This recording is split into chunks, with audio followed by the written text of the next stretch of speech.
Hai sahabat Nus, kembali lagi dengan saya Wendy. Hari ini kita akan berbicara tentang play therapy. Pengen konten yang relate? Scrolling tapi tetap bermanfaat. Atau pengen dapat insight dalam waktu singkat? Hai, kembali lagi di Illuminos. Illuminated by Nose. Mungkin banyak ya yang pernah dengar tentang terapi bermain, terutama untuk anak-anak yang misalnya mereka perkembangannya perlu stimulasi atau dari segi motoriknya masih kurang ya. Atau mungkin mereka susah sosialisasi.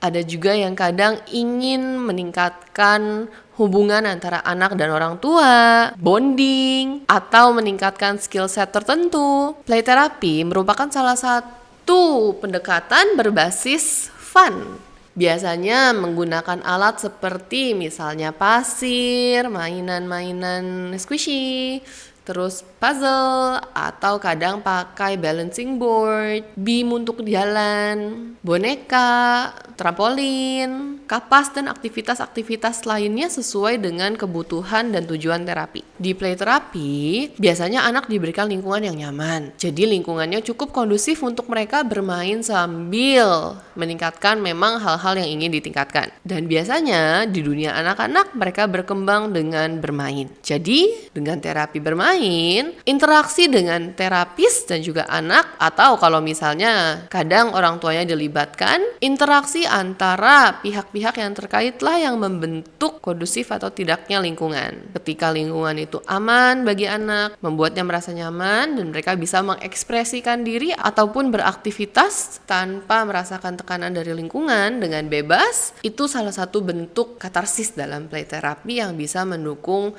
anak untuk mempelajari emosi mereka atau mungkin mengarah ke regulasi emosi nantinya. Beberapa tipe dari play therapy yang sering dikenal ada directive, non-directive, sama send play. Yang directive itu biasanya nanti ketika kita lagi dalam sesi terapi ada instruksi-instruksi yang diberikan untuk diikuti oleh anak atau tugas-tugas yang perlu dilaksanakan oleh anak atau dilakukan bersama sesuai dengan tujuan dan juga kebutuhan. Misalnya kalau memang ingin melatih motorik atau mungkin pemahaman instruksi, kadang ada aktivitas-aktivitas tertentu yang mereka perlu lakukan. Misalnya, ayo kita naik perosotan, terus nanti kita naik balancing boardnya, lompat 3 kali, baru nanti kita tepuk tangan. Jadi nanti sambil kita bermain dan berinteraksi dengan anak untuk menstimulasi faktor-faktor yang ingin atau aspek yang ingin ditingkatkan. Dan biasanya permainan yang diberikan atau tugas yang diberikan disesuaikan dengan kemampuan ataupun tingkat perkembangan anak. Jadi kalau di directive play ada aktivitas-aktivitas tertentu yang biasanya dilakukan oleh anak. Ada juga yang namanya non-directive play. Kalau di non-directive play biasanya anak diberikan kebebasan untuk bermain atau melakukan apapun yang mereka inginkan. Dan peran terapis di sini adalah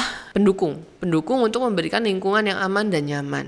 Ada juga di non-directive play yang kita bermain dengan menggunakan cerita. Jadi kita menceritakan tokoh atau menggunakan figur-figur yang terkait dengan masalah yang sedang dihadapi. Misalnya kalau berhadapan dengan remaja yang menghadapi bullying, kita cari cerita atau menciptakan cerita yang serupa untuk mengajarkan suatu hal atau untuk menciptakan insight tertentu tergantung dengan hal yang ingin dilakukan. Contoh lainnya, kita ngasih aktivitas misalnya board game atau kita pakai kartu emosi, kita minta anak untuk matching mana emosi yang dia rasakan, identifikasi emosi ini untuk salah satunya meningkatkan mereka punya pemahaman emosi. Mengarahnya juga nanti ini ke regulasi emosi. Ada juga yang namanya role playing. Jadi terapis dan anak bermain peran untuk melatih pemecahan masalah anak pada skenario ataupun situasi-situasi tertentu. Ada juga yang menggunakan seni. Jadi anak bisa menggambar sesuai dengan arahan atau petunjuk yang diberikan sesuai dengan situasi atau peristiwa yang terjadi